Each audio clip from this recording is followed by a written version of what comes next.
자, 그러면 아까 15절 1장 18절 19절 내용에서 그 기업, 그 다음에 힘의 강력, 그 원어로 보면요, 힘은 원래 이 권세 개념으로 이해가 되고요, 강력은 위력이 되고요, 능력의 크심은 통치 권력을 말합니다.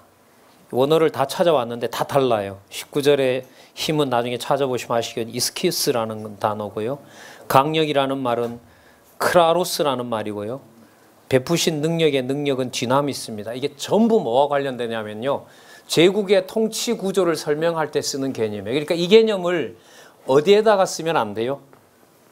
로마 제국에다가 써야지 이 개념을 일반 어떤 집에다가 쓰면 안 돼요.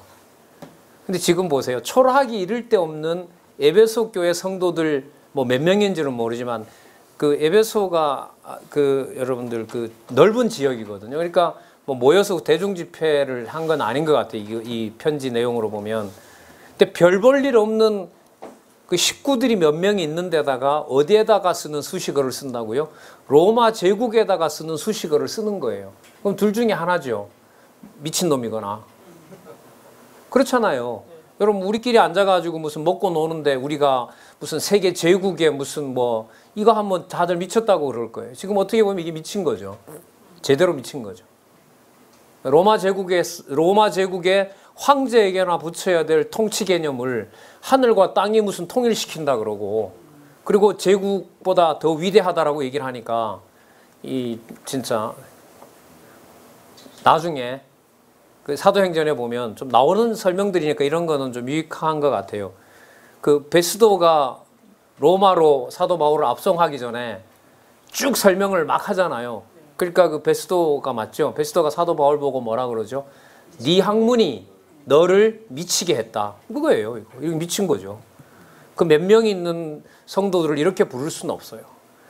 그러니까 사실이죠. 이건 진실입니다. 그래서 하나님의 교회를 한두 명이라고 소홀히 한다. 이거는 여러분 성경신학에서는, 그래서 저희들 이 학술원에서 제가 지금 아직 답을 못하고 있는데 엊그제 메일을 받았는데, 지난번 그 기독교 회관에서 공개 강좌하면서 여자는 2명 이상, 남자는 1명 이상 오면 그 장소 제공하고 강의 제공하고 먹는 건 알아서 하시고 해서 연수를 해준다고 했는데 언제 가면 되냐고 지금 기억이 나네요. 이틀 전에 받았는데 답을 못 해주고 있는데, 왜냐면 제가 지방 강의가 있어가지고요. 그때 피해서 이제 오시라고 해야 되는데, 그건 마찬가지예요. 저희들이 이제 그 어떻게 보면 그 공개 강좌를 실시하는 이유가 배우겠다고 함께 하는 분에게 그분이 한두 분이든, 여자 연구는 아직 없어서요. 여자 혼자는 좀 부담이 되고요. 2분 이상 오시고 이렇게 하면 안 할 수가 없죠. 그걸 어떻게 뭐. 자, 보겠습니다. 그 개념 잘 잡으시고요. 그럼 1장 20절에서부터 23절에 보면 목사님 여기서 쏟아져요. 잘 한번 보세요.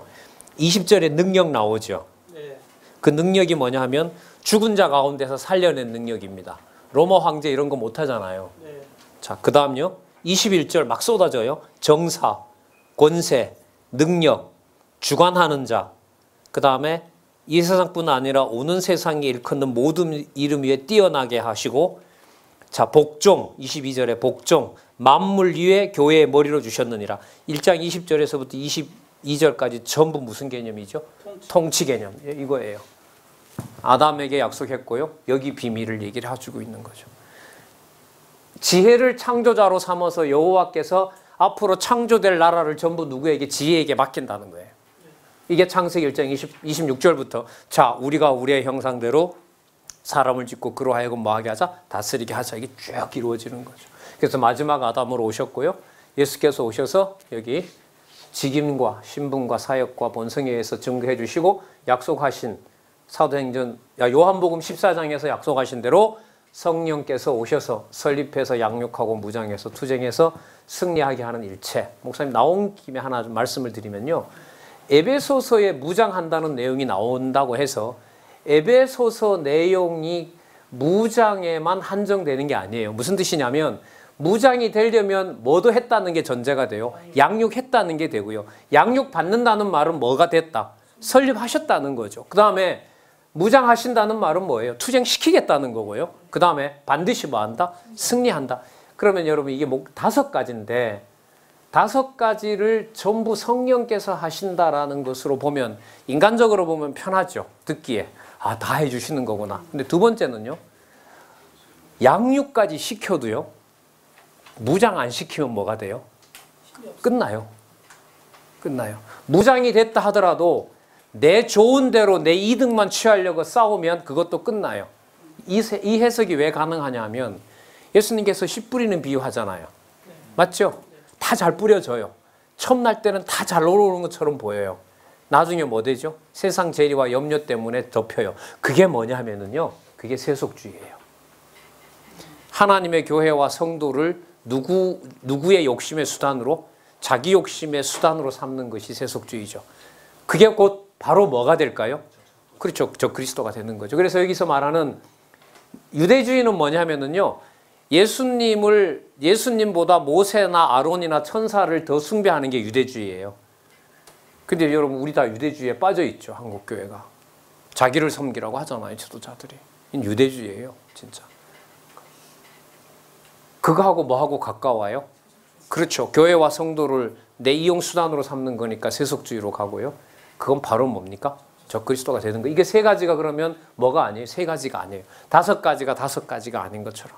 그리고 어느 단계라도 성령께서 해주셨기 때문에 어느 단계에서라도 붙잡아 주지 않으면 할 수 있다 못한다. 못한다는 할 수가 없어요. 절대로 할 수 없어요. 그래서 목사님 이게 이런 게 돼요. 제가 목사님들보다 정리를 여러 번에 걸쳐서 성경신학을 더 많이 했다는 것과 제가 진리 안에 바로 서 있다는 문제는 전혀 딴 문제예요. 딴 문제예요.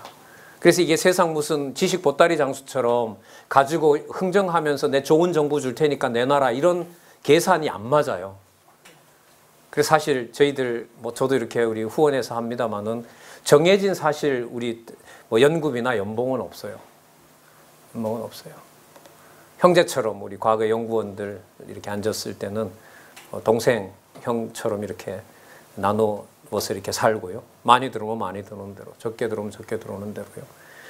그래서 여러분 연봉 책정하듯이 세상의 연봉 책정 방식으로 이른바 사례비와 목회비를 선정한다라는 것도 사실 그것도 싫어서 노회를 해산한 면도 있어요. 예? 그게 결국은 무슨 기준에 따라서 뭘 평가하는 게 되죠? 세속적 기준에 따라서 뭐가 돼요? 오고 가는 거 아니겠어요? 그죠? 예. 나중에 이런 문제들은 좀 특별하게 이렇게 특강이나 이런 걸 통해서요. 한번 전체적으로 논의해보면 유익한 면도 없지 않아 있습니다. 자, 어쨌든 여러분 여기 1장 20절에서부터 22절까지 개념들 전부 무슨 개념이다? 통치 개념이라는 거 꼭 확인하시고요. 23절 일단 정리 좀 하겠습니다. 따라서요.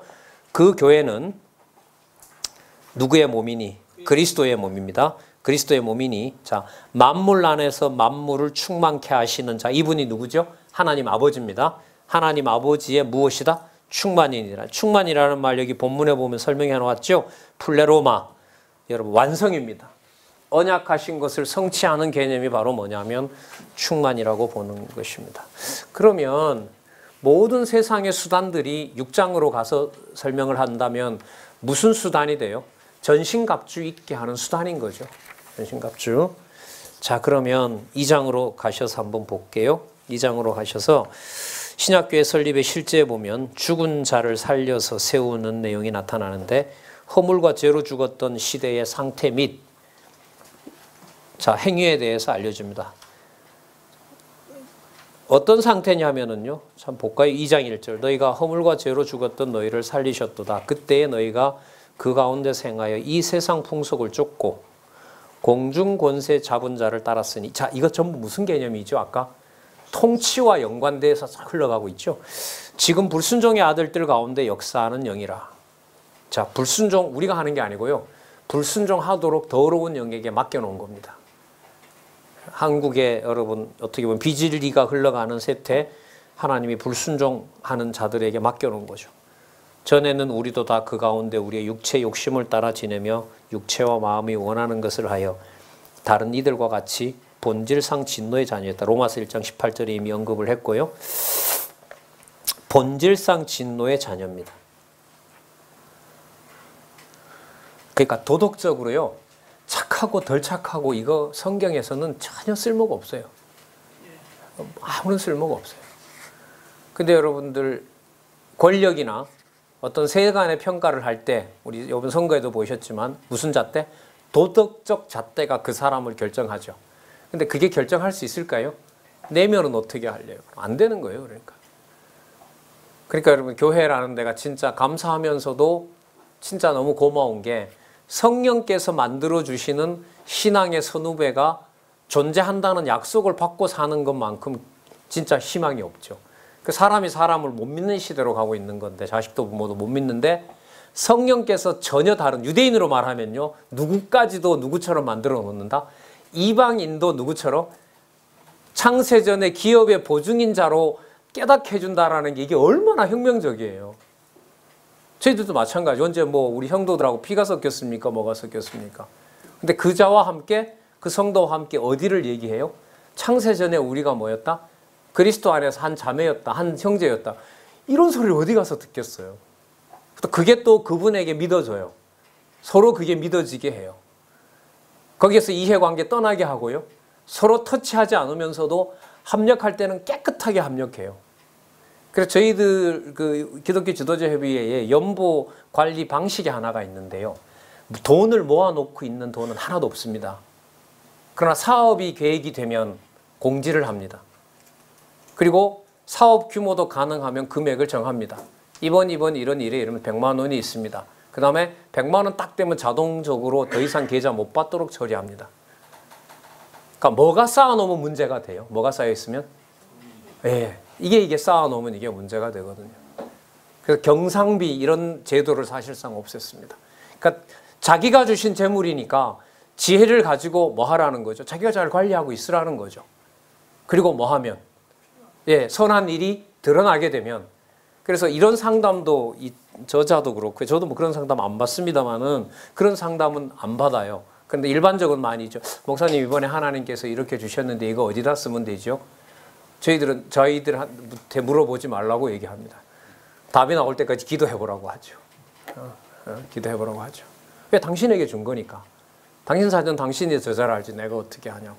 단 나는 말씀이 좋으니까 아직까지 잘 모르겠으면 돈 쓸 생각부터 하지 말고 뭐부터 하나님의 선한 뜻이 무엇인지 일단 배워야 될 거 아니에요. 그죠? 그래서 저는 그런 경우 몇 번 봤어요. 이 저자가 이렇게 했는데 아이고 돈 나를 보고 자꾸 이렇게 하지 말고 놔두고 하나님 뜻이 뭔지 모르겠거든. 기도하고 또 말씀 일단 보시라고. 그게 중요한 거지. 그거 가지고 가서 집행해서 사람들이야 알지. 사람들이야 이 사람 이런 일에 얼마 썼지 그걸 알지만 하나님의 말씀 따라서 처리하는 건 아니다. 그런 어떤 얘기도 들은 적이 있습니다. 자, 신약교회 설립이 실제로 가보겠습니다.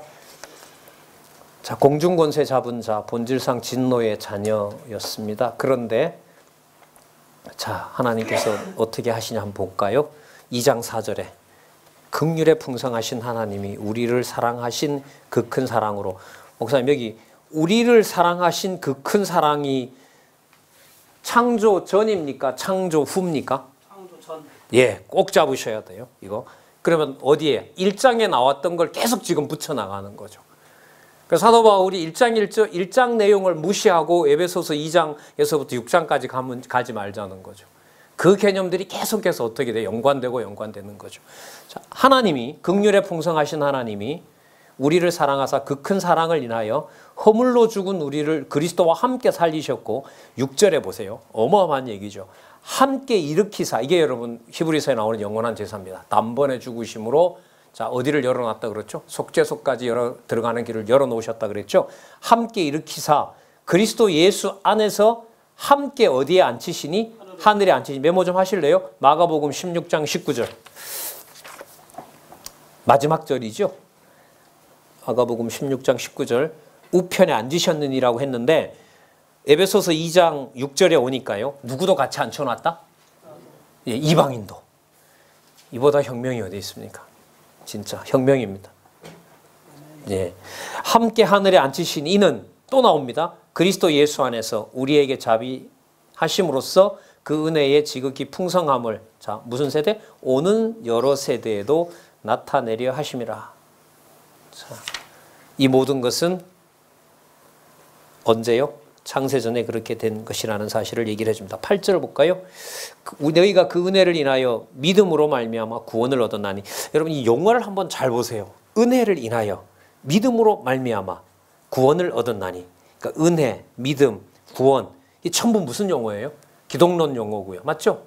기독론, 구속론. 그러니까 여러분 이 도표의 특징이 뭐냐 하면 아까 제가 바르트하고 얘기했지만 바르트나 전통 신학자들은 자기 체제를 만들어 놓고 그 속에다 뭘 집어넣어요? 성경을 넣어요.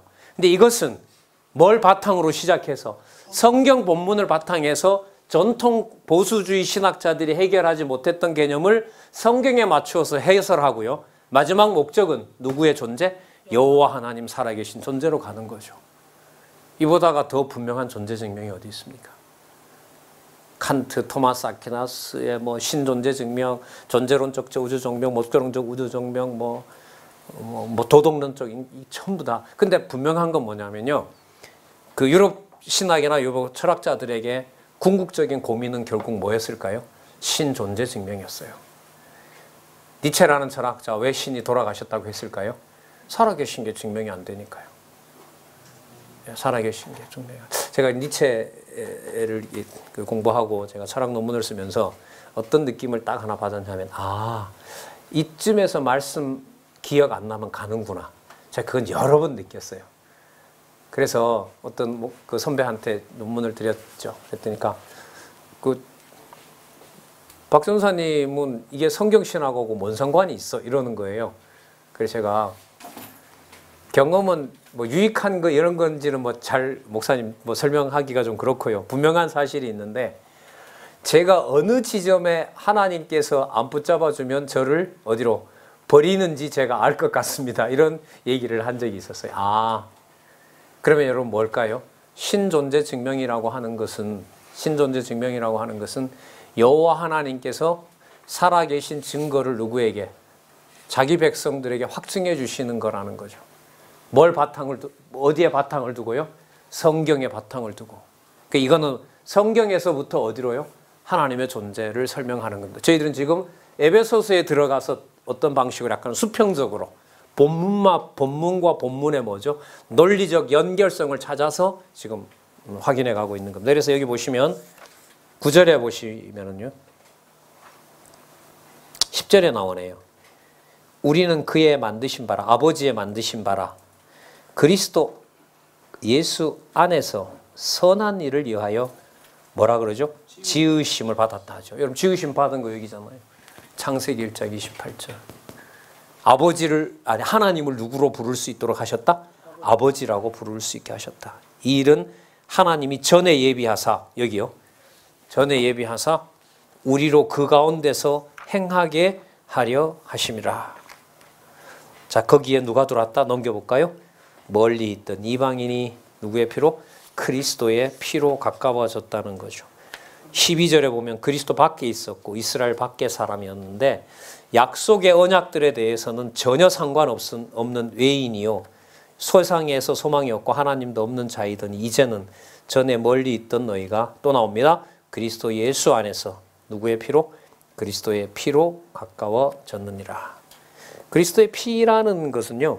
육신을 입고 이 세상에 오셔서 확증해 주신 거라는 거죠. 이른바 신학적으로 말하면 가연설이 아니라는 거죠.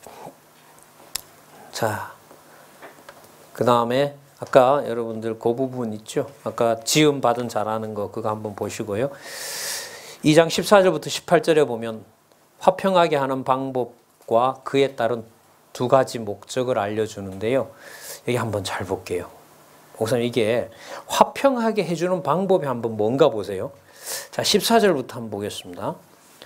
그리스도는이에요. 그리스도는 우리의 화평이신지라 둘로 하나를 만드사 그건 누구와 누구를 둘이었는데 하나로 만든다는 걸까요? 자, 둘로 하나를 만드사 중간에 막힌 담을 허시고 15절에 볼까요? 원수된 것 곧 의문에 속한 계명의 율법을 자기 육체로 폐하시니 이는 그 둘로 자기 안에서 한 새 사람을 지어 화평하게 하시고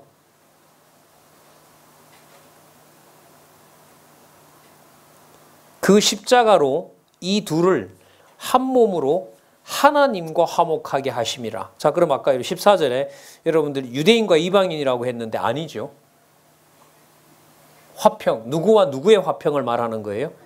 하나님과 우리를 말하는 거죠. 이방인을 포함한 이방인을 포함한 유대인이고, 이 맥락에서 보면 이게 이방인에게 터를 세운 거라고 했으니까, 자, 단계가 이렇게 돼요. 여러분, 유대인의 율법 가지고 이방인과 하나님을 화목시킬 수 있어요, 없어요? 왜요? 무관해서요? 아니면 부족해서요? 이게 이런 게 이제 신학적인 문제로 부각이 돼요. 여기 지금 과정으로 보면 15절에 원수된 거라 그랬잖아요. 그죠? 원수된 것, 곧 의문에 속한 계명의 율법이 뭐냐면 원수된 것이에요. 자기 육체로 폐하셨으니, 그러니까 예수님께서 하나님과 인간을 만들어 놓은, 원수가 되게 만들어 놓은 게 그게 뭐라는 거예요? 율법이었다는 거예요. 그러면 이방인에게 율법을 준다는 말은 이방인을 유대인처럼 뭘로 만들겠다는 거예요? 원수로 만들겠다는 거예요. 그러니까 사도 바울이 사도행전에 보면 베드로가 유대인 이방인들을 누구처럼 행동시키려고 하는 거, 유대인처럼 행동시키려고 하는 것이 얼마나 무서운 범죄인가가 여기에 드러나요. 그러니까 어떻게 하는 수밖에 없어요? 율법을 폐하면서 예수님께서 아버지와 이방인들을 뭐하러? 하나로 만드는 뭐예요? 새로운 법을 만들어 주셔야 되는 거예요. 그래서 누구 안에서? 15절 끝에 보면 이는 이둘로 누구 안에서? 자기 안에서 뭘 지어내요? 한 세 사람을 지어 뭐하게? 화평하게 하시고, 또 십자가로 이 둘을 한 몸으로 하나님과 뭐하게 하셨다? 화목하게 하셨다. 자, 16절에 보면요, 원수된 것을 십자가로 소멸하시고 또 오셔서 먼 데 있는 너희에게 평안을 전하고 가까운 데 있는 자들에게 평안을 전하셨으니 이는 저로 말미암아 이 둘이 어떤 성령요? 한 성령. 자, 하나 됐다는 거 여러 번 나왔죠. 한번 찾아볼까요? 15절 끝에 한 세 사람, 16절 한 몸. 따라오고 계시죠? 18절 한 성령 안에서 아버지께 나아감을 얻게 하려 하심이라. 자, 여기 의문에 속한 계명, 그것을 그리스도께서 자기 안에서 자기 육체로 폐해 버리셨어요. 자, 이게 율법 폐기론일까요, 아닐까요? 율법이 필요 없다일까요, 아닐까요? 이게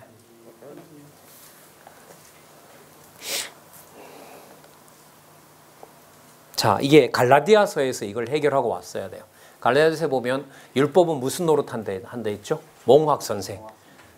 누구 만나게 해주는? 그리스도 만나게 해주는 몽학 선생입니다. 여기서 또 하나 짚으셔야 될 게, 이 율법은 유대인들에게 신의 산에서 준 율법이 아닙니다. 그리스도께서 오셔서 새로 해석해 놓으신 율법이 있죠.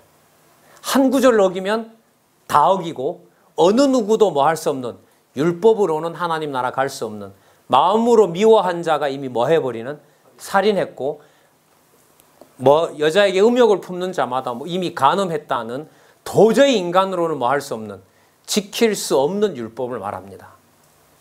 그러면 율법 아래서는, 육신의 몸을 가지고 율법 아래서는 어느 경우도 그리스도 없이는 뭐가 될 수 없어요? 의가 될 수 없어요. 목사님 기억나실는지 모르겠다. 우리가 로마서 한참 됐지만은 로마서 7장에 오호라 나는 곤고한 자로다의 비밀이 그거예요. 아까 제가 소개해 드렸잖아요. 사도 바울이 뭘 잘못했길래 저렇게 오로와 곤고한 자로다라고 할까? 육신의 몸을 입고 있었고, 좀 설명을 드리면 개종을 하고 메시아를 만난 사도 바울로서는 이제는 복음만 전하면 되는 줄 알았어요. 자, 공부도 했고 14년 동안 공부도 했고 이제 전하기만 하면 되는 줄 알았는데, 자기 속에 한 다른 법이 있어 나를 뭐 아래로? 죄의 법 아래로 사로잡아가는 것을 보는 거죠. 그게 뭔 상황일까요? 어떨 때 그럴까요? 늘 그럴까요? 사도 바울이 전도 안 하는 날은 그런 일이, 전도 안 하는 날은 죄의 법 아래로 사로잡아가고, 전도하는 날은 바쁘니까 죄의 법 아래로 사로잡아가지 않는 걸까요? 아니면 항상 그런 상황일까요? 항상 그렇겠죠. 남의 말 하듯이 목사님, 일단 항상 그렇겠죠. 근데 어느 때만 그렇고 어느 때가 아니다라는 말은 사도 바울 기준으로 자기가 죄의 법 아래 있는지 아닌지 자기 능력으로 안다는 말이에요, 모른다는 말이에요? 아니, 어떨 때는 그렇고 어떨 때는 아니라는 말은 내 기준으로 뭐 할 수 있다는 거죠? 알 수 있다는 거죠. 그러면 마땅히 빌 바 자기가 마땅히 빌 바 모르는 게 아니라 어느 정도 대충 아는 거죠. 그게 지금 다 맞물려 있어요. 로마서 7장에, 자, 다시 돌아와서 말씀드리면 로마서 7장에서 말하는 죄의 법이 한 다른 법이 있어 나를 사로잡아가는 것을 보는 도단은요, 24시간 어느 경우든 일어나는 일이에요. 그럼 어떨 때가 괴로울까요? 오늘 아침부터 일어나서 얻어 터지고 쫓겨서 배 타고 계곡을 지나서 강도도 만나고 몸은 다 만신창이가 되고 다 누구를 위하여? 여기 있는 대로 이방인을 위하여 몸이 다 거들난 상태로 그날 일정을 마치고 숙소에 들어왔어요. 몸에서 몰려오는 신호가 여호와를 찬양하리로다만 나오면 좋은데 복음을 위하여 수고하는 누가 보여요? 예. 예를 들면 좀 오늘도 진짜 힘들었다. 누가요? 내가. 그러니까 하루 종일 은혜라고 가르쳤는데 숙소에 딱 들어왔을 때 여정을 풀고 딱 짐을 내려놓는 순간 오늘도 진짜 힘들었다. 누가요? 내가. 그래서 속으로 위로도 생기죠. 야, 진짜 이렇게 수고해도 너는 진짜 사도다. 진짜 사도다. 그러니까 너 뭐 했다? 수고했다. 목사님들 왜 며칠 강연이나 힘든 일 생기고 나면 자기 위로 몰려와요? 안 와요? 목사님 확실하게 대답해 주시니 너무 좋은데 저 끝에서부터 그렇지, 이거야말로 목사가 갈 길이지. 또 변명도 하죠. 자기 위로도 하고 나를 다독거리기도 하고, 그리고 이제 해석을 하나님이 붙잡아 주시옵소서 이러는 거 아니에요? 그러는 사이에 뭐가 계속 보여요? 내 중심, 내가 주인 되고 내가 나를 위로하고, 이런 모습이 사도 바울에게 보인 거예요. 개종하고 그리스도만 부르면 이런 문제가 없고 바리새인도 다 없는 줄 알고 진짜 오직 갈 길만 가면 되는 줄 알았는데, 자기의 모든 희생에 대해서, 그러니까 사도 바울이 그 말 할 수 있는 거죠. 자기 몸을 불사름에 내어줄지라도, 그거 결국 누구 얘기일까요? 자기 얘기죠. 자기처럼 불태운 사람이 없잖아요. 그리스도보다 더 고생했고 50년, 그러니까 한 50평생 25에서 30년 여정이라고 하니까요. 예수님의 8배, 7배로 했는데 분량으로 보면 더 고생한 거죠. 뭐 결국 죽기까지 했으니까요. 그런데 뭐가 보이는 거예요? 내가 보이는 거죠. 내가. 야, 적어도 너는 이방인의 사도로서 그래, 갈 길 이건 거야. 너무 힘들어도 이 길은 가야지. 또 내일 에베소에서 기다리고 있다니까 또 해야지. 계속 말은 안 하지만 누구의 어떤 주체가 계속해서 부각이 돼요? 나라는.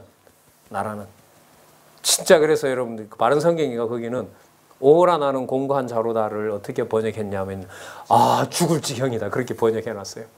뭐 그거나요. 진짜 죽을 지경이죠. 우리 뭐 찬송가 있는 대로 이 죽는다고 해결되겠습니까? 될 수 없는 거죠. 그 로마서에서 시작했던 이 내용들이 여러분 이제 에베소에 와서는 그 현상적인 모든 자기의를 그리스도 안에서 전부 다 패해버리시고 그리스도에게로 돌아갔을 때 그것은 십자가에 죽으신 그리스도만이 아니라 이미 언제 창세전에 아버지께서 그리스도로 세워놓으신 이 주 안에서 주 그리스도 안에서 뭐가 된 거죠? 모든 교회가 이미 완성되어 있었고, 바울의 표현으로 말하면 자기가 뭔가를 만들어내는 게 아니라 자기를 이미 여기에 확정되어 있었던 교회를 뭐 하는데 보여주는데 아포스톨로스 뭐로서? 종으로서 써준 것에 대해서 감사한 거죠. 그래서 이 다음에 나옵니다만은 빌립보서에 가면 죽으면 좋다 그러죠. 살아있어도 좋다 그러죠. 왜 그렇죠? 죽으면 어디로 가서 좋고? 여기 가서 좋고요. 살아있으면 살려놨는갑다. 왜? 성도들에게 자기 사역하게 하도록 해주시는 거니까. 그러니까 죽어도 좋고 살아도 좋고. 그래서 이게 뭐 어떻게 보면 양비론인 거죠. 하나님 기준에서 보면 나쁜 게 하나도 없는 거죠. 나쁜 게 하나도 없는 게 되죠. 그게 아버지의 뜻이 이루어지는 것과 연관이 됩니다. 자, 2장 좀 더 볼게요. 자, 한성령 계속해서 나옵니다. 2장 19절부터 22절 보면요. 그러므로 이제부터 너희가 외인도 아니요 손도 아니요 외국인 나그네도 아니라는 거죠. 오직 성도들과, 자, 또 보세요. 성도들과 동일한 뭐라 그럽니까? 시민이라 그러고요. 하나님의 권속이라 그럽니다. 우리 개념으로 말하면요. 명망 높은 문중이라고 보시면 돼요. 이거 전부 무슨 개념이죠? 이스라엘 12지파 개념이죠. 전부 그 개념입니다. 너희는 사도들과 선지자들의 터위에 세무심을 입은 자라. 그리스도 예수께서 친히 모퉁이 돌이 되셨고 그 안에서, 야, 여러분 여기 건물이 있잖아요. 건물마다 서로 연결하여 주 안에서 성전이 되어가고. 여러분 이 건물의 어원이 아까 오이코도메인데요. 이게 아까 무슨 개념하고 어원이 같냐면 경륜이라는 개념하고 똑같아요. 우리 눈으로 볼 때는 뭐 안 보이죠. 이 건물이나 아까 경륜이나 어원이 똑같아요. 집을 짓다. 자, 어디에 있는 집을? 창세전에 이미 지어놨던 이 교회를 때가 되어 이방인이 함께해서 뭐하게 세우게 하셔서 그 집에 지금 사도 바울을 뭘로 삼아 놓은 거죠? 청지기로, 종으로 삼아 놓은 거죠. 자, 그런데 종인데 종들끼리 서로 키재기 할 수는 없잖아요. 그래서 각각 뭐를 줬다고 그래요? 직책에 따른 은사를 줬다는 말이 지금 이 말이에요. 어떻게 해요? 그 안에서 건물마다 서로 뭐하여?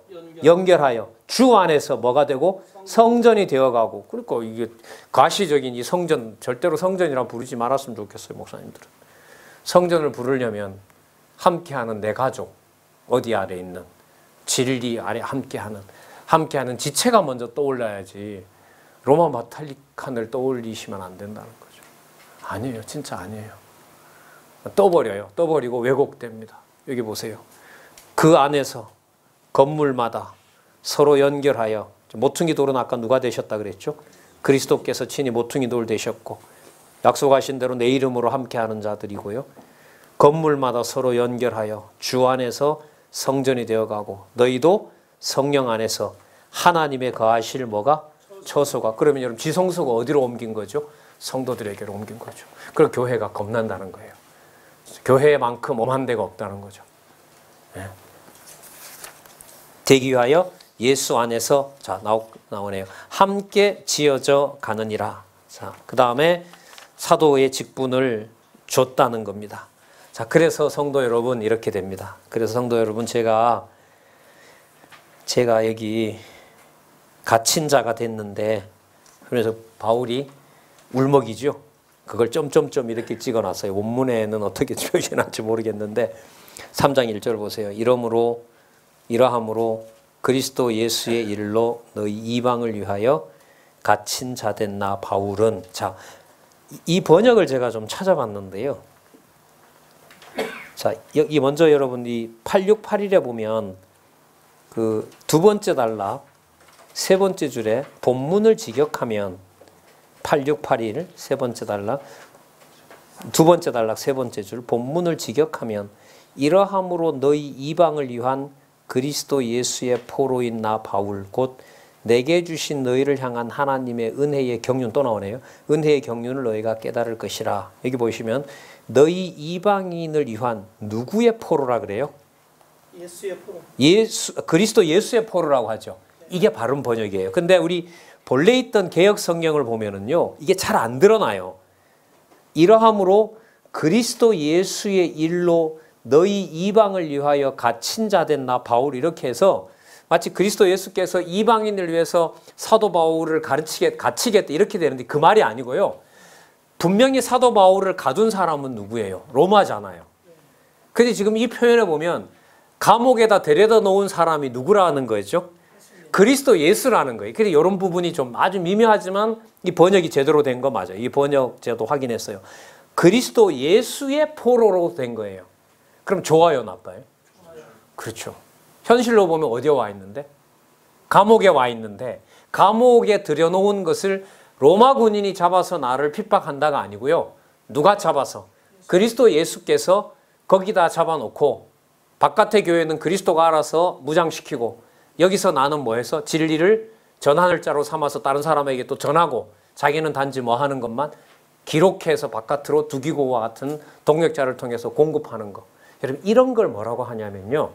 우리 기준이 아니라 하나님 기준으로 언약하신 것을 이루어 나가는 것을 보고 주권성이라 그래요.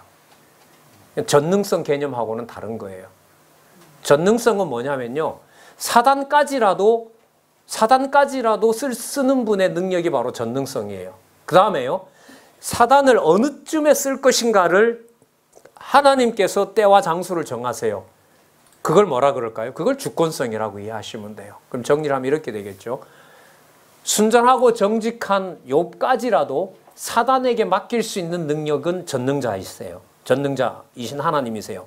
그런데 어느 쯤에 사단을 보내서 욥의 몸을 칠까? 그 시기와 방법을 조절하는 것은 뭐라고 불러요? 그걸 주권성이라 그래요.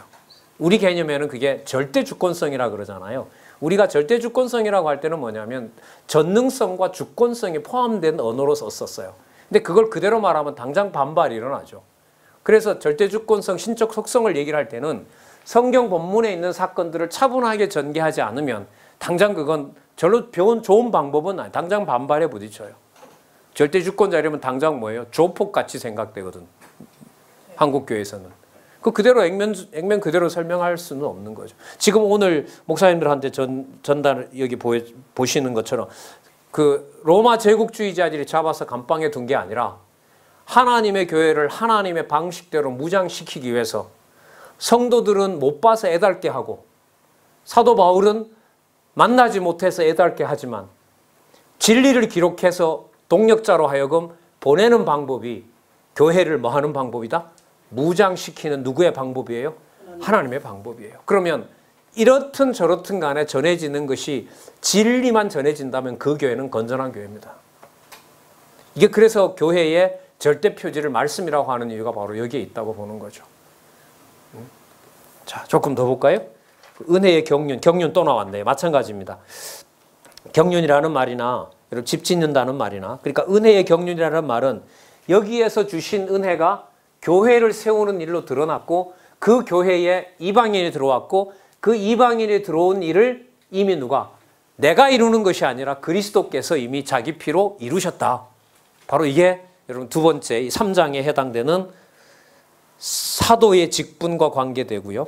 그 사도가 이제 기도하도록 하는 거죠. 그럼 여러분 사도 바울이 옥에 있으나 옥 바깥에 있으나 옥 안에 있으나 사도 바울로 본다라면 큰 목적의 변화가 있을까요? 없을까요? 이쪽에서는 이게 지금 복음 전할 상황이라고 수정하고 그렇지 이렇게 빼내줘야 내가 가서 전하지 이런 말이 안 나오겠죠. 뭘 보면 이게 잡혀버렸는데 이걸 잡아버렸는데 그래서 아까 좀 그런 얘기는 합니다만 내일 어떻게 살아야 될지 죽고 싶은 마음에 빌어먹고 살던 노숙자가 자기의 출생의 비밀을 알았을 때는 자 살아있기만 하면 된다. 이제까지 했던 더 부끄러운 일보다 더 해서라도 뭐 하자. 살아남기만 하자. 그 살 맛을 만들어주는 거 아니에요. 그러니까 견딜 만한 힘, 무장할 힘을 제공해 주는 거죠. 바로 이거죠. 창세전 그리스도 안에서 하나님의 자녀로 온통 은혜 받은 기업을 받은 자라는 것만. 그 4절에 보시면 뭐가 나옵니까? 그리스도의 비밀이라고 나오죠. 3장 4절. 그죠? 3장 3절. 계시로 내게 비밀을 알게 하신 것은 내가 이미 대강 기록한 것 같으니 이것을 읽으면 그리스도의 비밀을 내가 깨달은 것을 너희가 알 수 있으리라. 5절. 이제 그의 거룩하신 사도들과 선지자들에게 성령으로 나타내신 것 같이 다른 세대에서는 사람의 아들들에게 알게 하지 아니하였으니 이방인들에게 그리스도 알려준 적 없잖아요. 그리스도가 오셔서 오순절 성령으로 막 흩어놓기 시작하는 거죠. 예루살렘과 온 유대와 사마리아와 땅끝까지. 그리고 지금 여러분들 우리는 이방인이 마감되고 유대인이 돌아오는 희한한 교체 시기에 여러분들과 저희들이 살고 있는 거죠. 글쎄 예수님이 우리 시대 때 올지 안 올지는 모르겠습니다만은 분명한 사실은 유대인들이 복음을 개종시키는 시간은 반나절도 안 걸린다는 사실이죠.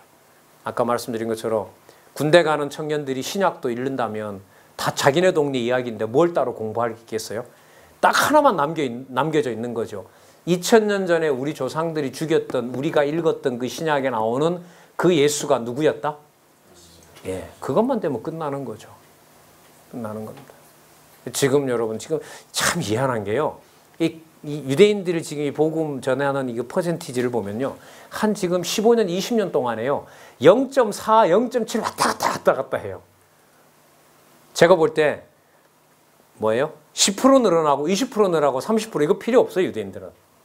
한 번만 그냥 매스컴에서 터뜨리면 돼요. 누군가가 나와서. 여러분, 우리는 지금 받아들이지 않지만 우리나라 많은 선교사들 개인적으로는 뭐예요? 네타냐후부터 시작해서 이스라엘 관리들 많이 알죠. 굉장히 뒤로 보면 서로들 교류 많이 해요. 근데 그 틈이 이제 예수를 그리스도로 받아들이는 그 일이 이제 언제 일어날 것인가. 자, 6절 볼까요? 이는 이방인들이 복음으로 말미암아, 자, 이게 나오네요. 그리스도 예수 안에서 함께 뭐가 되고, 자, 함께 공동 상속자, 좀 이렇게 불러볼까요? 우리 요즘 쓰는 말로 공동 상속자, 함께 지체가 된다, 한 몸이 된다는 거고, 함께 약속에 참여한 자가 됨이라. 함께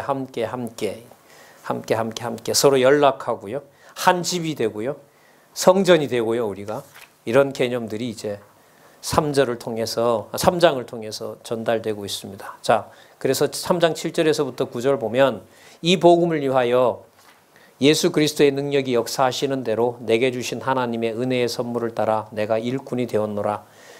모든 성도 중에 지극히 작은 자보다 더 작은 나에게 이 은혜를 주신 것은 측량할 수 없는 그리스도의 풍성을 누구에게요? 이방인에게 전하게 하시고. 자, 9절 우리 동그라미에서 한번 볼까요? 지금까지 진행됐던 일에 대한 만무리 일을 잠시 하고 넘어갑니다.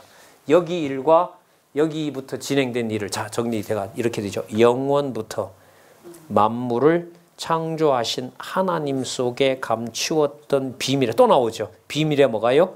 경륜, 교회예요, 교회. 맞죠? 빌딩. 그 세워놓은 집, 그리고 그 머리 대신 그리스도가 관리하는 집을 사도 바울을 세워서, 사도를 세워서 유대인이 아닌 누구에게? 이방인에게 복음이 전해지도록, 또 이방인을 뭘로?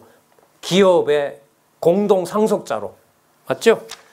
공동 상속자로, 동일한 몸에 속하는 자로, 약속에 참여한 자로 세워주셨다는 거죠. 그 비밀의 경륜이 어떠한 것을 뭐하게? 드러내게 하려 하시면, 이게 계시입니다.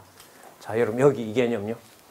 그래서 계시라는 말 자체는 성경에 나오지 않지만 지금 여기 보시면 드러내게 하려 하심이라 3장 9절, 그게 바로 여기 계시입니다. 그러면 여러분, 계시라는 말을 쓸 때는 반드시 어디를 전제로 하고 쓸까요? 성경에서는 무엇이 드러난 거라는 말이죠. 거기 답이 나오잖아요. 영원부터 만물을 창조하신 하나님 속에 감추었던 뭐죠? 비밀의 경륜이니까요. 그럼 계시라는 말은 뭘 전제로 해야만 이해가 되는 개념이죠?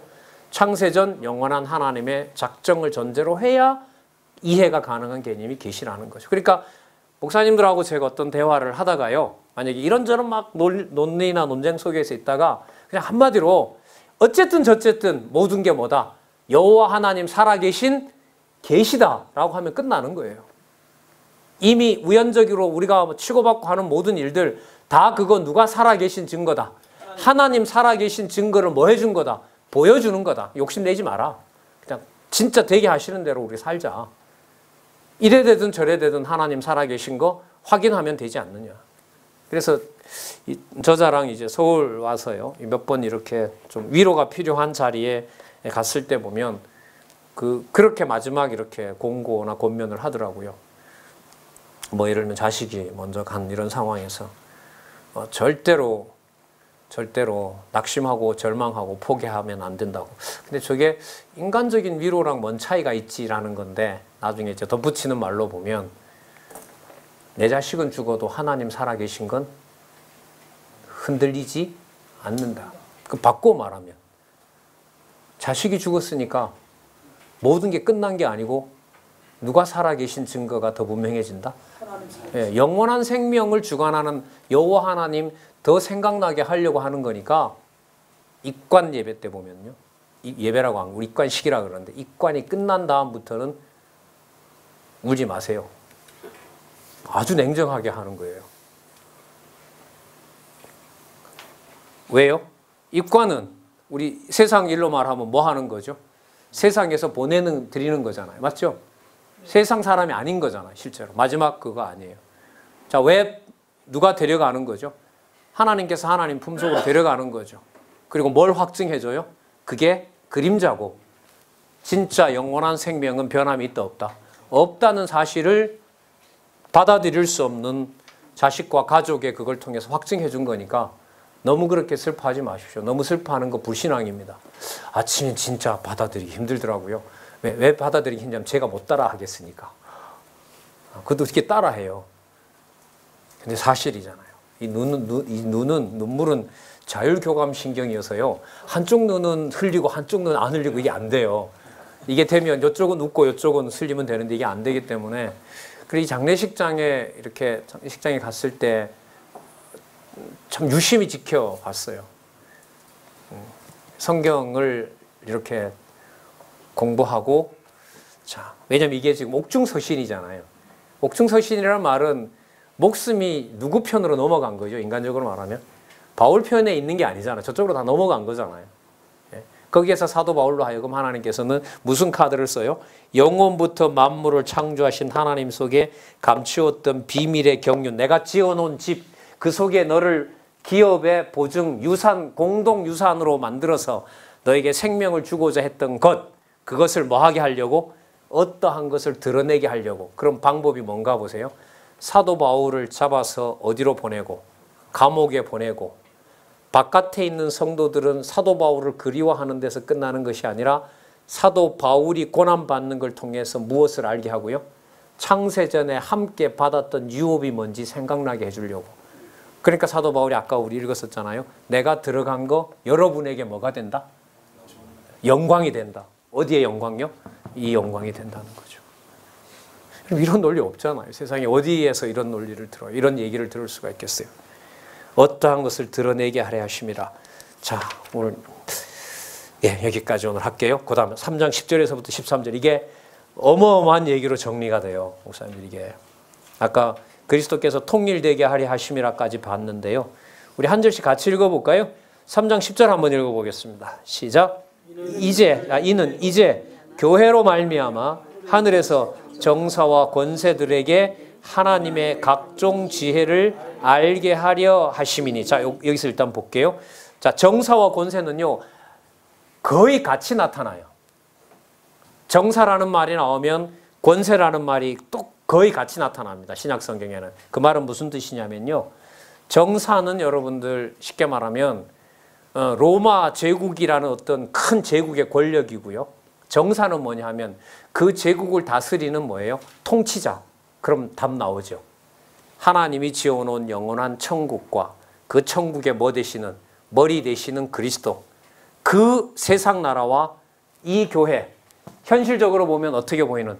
초라하게 보이고 사도 바울은 감옥에 성도들은 바깥에 풍지박산나고 흩어져 있는 것처럼 보이는 그 교회가 로마 권력과 로마의 황제보다가 어떻다?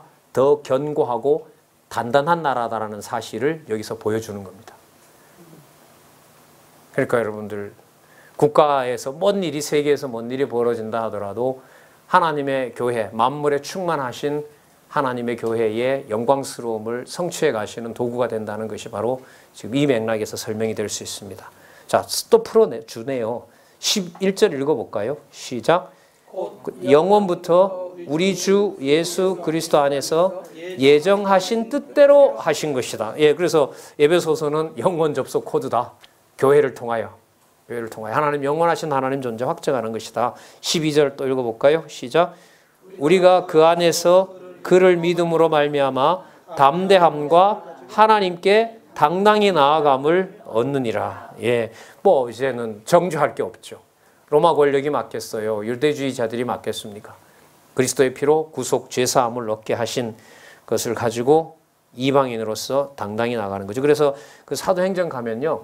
사도행전의 예루살렘의 사도 바울이 전도 보고 여행을 떠날 때 의도적으로 누구를 할례 안 시키죠? 디모데? 디모데 맞죠? 디모데를 의도적으로 할례를 안 시켜요. 그러니까 유대인들이 보란 듯이 거부가 생길 줄 알면서도 뭐 하지 않아요? 할례시키지 않습니다. 그럼 둘이 같이 가서 할례 안 받으면 뻔하거든요. 돌아오는 게 돌팔매밖에 더 있겠어요? 그게 뭐가 된다는 거죠? 내가 누구에게 속한? 그리스도에게 속한 뭐가 돼요? 증거가 된다는 거죠. 그래서 사도행전에 보면 의도적으로 안 했다고 얘기가 나옵니다. 그러니까 소속이 어디다? 유대인들의 어떤 그 권력 있죠. 그 뭐 사내들인 공회에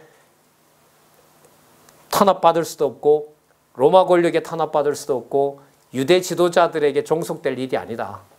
누구의 통치 아래 있다면 그리스도 아래 주 예수 그리스도 아래 있다면 그게 여러분 거기도 남자 13절 읽어보겠습니다. 시작.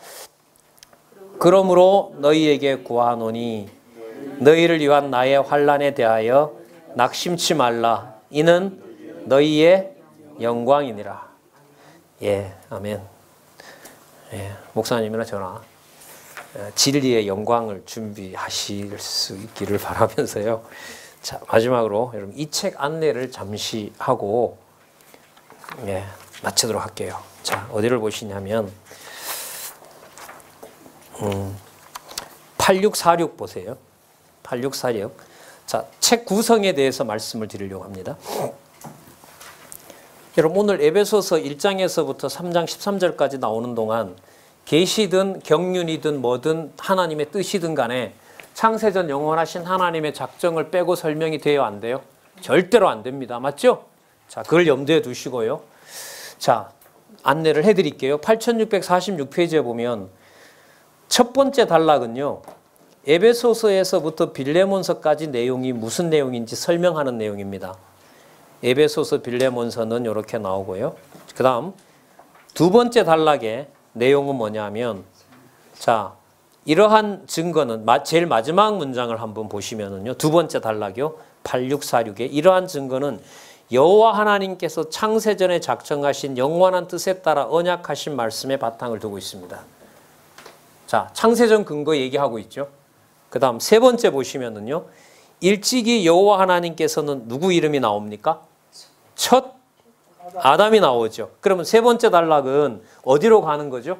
자, 여기 에베소서를 설명하면서 이 에베소서에 나타난 내용의 근거가 어디에 있다? 창세전에 있다. 그럼 두 번째는 창세전에 언약한 대로 이루어졌던 처음 사건이었던 어디에 근거를 둔다? 창세기의 연관을 둔다. 구약으로 돌아가는 거죠. 자, 그 다음 네 번째 단락으로 볼까요?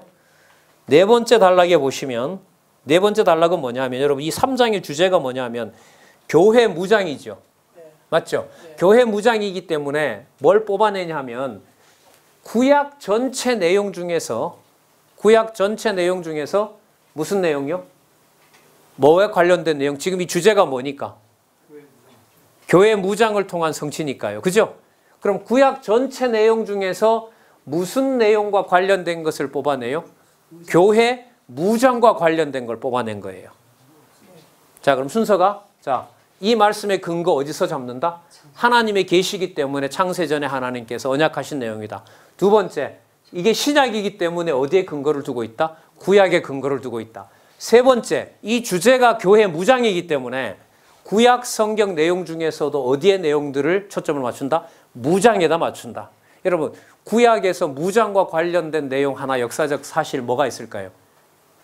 무장시켰다. 뭐 어떻게 무장시킨 거죠? 군대 어떨 때? 그 어떤 전투? 하나님이 무장시켰다라는 그 역사적 팩트를 하나 말씀해 보세요. 구약에서. 그게 답이에요. 미디안 칠 때 기드온의 300명 명사 단골이잖아요.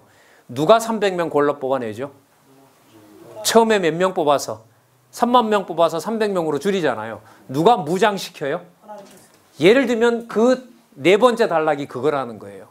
구약의 교회 무장에 대한 뭐가 있다? 근거가 있다. 자, 그러면 구약을 얘기한다라는 말은요. 점점 범위를 어떻게 한다는 거죠? 넓게 잡는 거죠.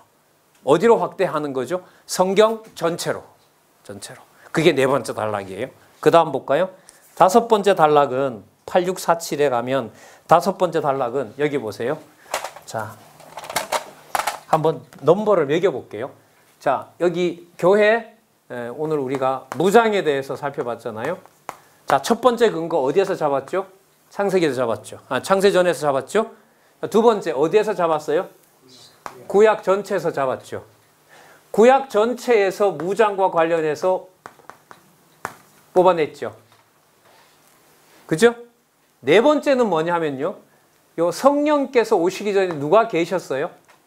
예수께서 계셨죠. 그럼 예수님이 하신 기록이 어디 있냐면 예수님의 사역이 마태, 마가, 누가, 요한에 있죠.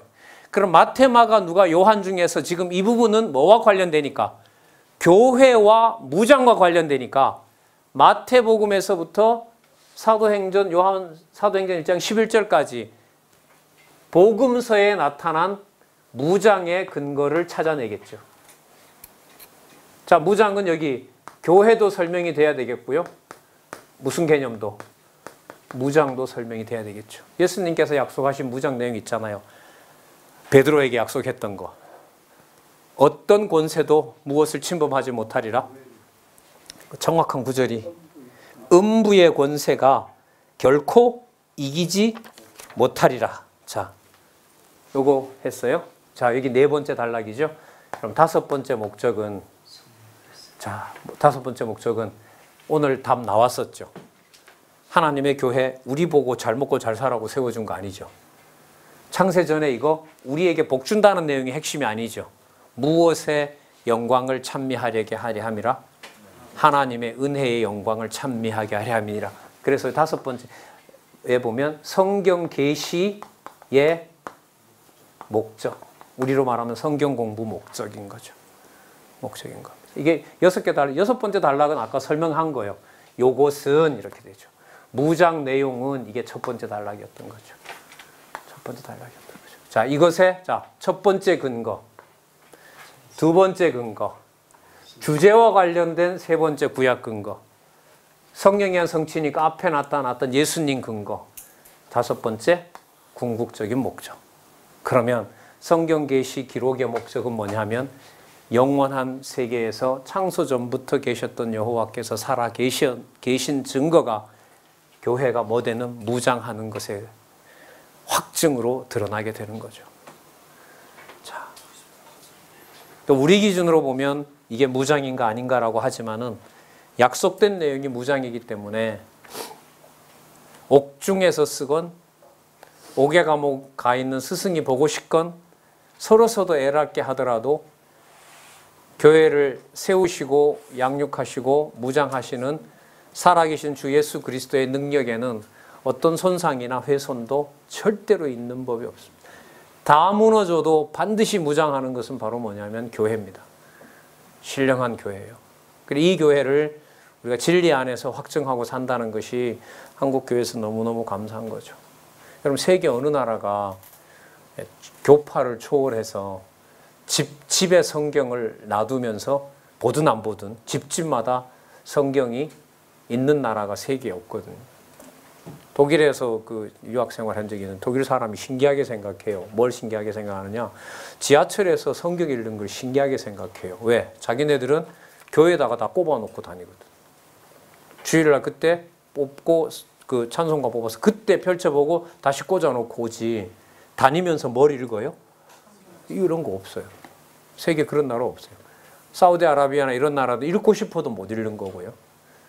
그래서 지금 한국에 여러분 한국 교회의 부패 정도로 보면 참 황공할 정도로 목사님들과 제가 오늘 뭐 큰 날로 보면 큰 시간은 아닙니다만은 오늘 아침부터 지금 5시까지 천국으로 접속하는 코드를 인간 언어가 아닌 하나님의 말씀을 통해서 확인할 수 있어서 너무 감사드리고요.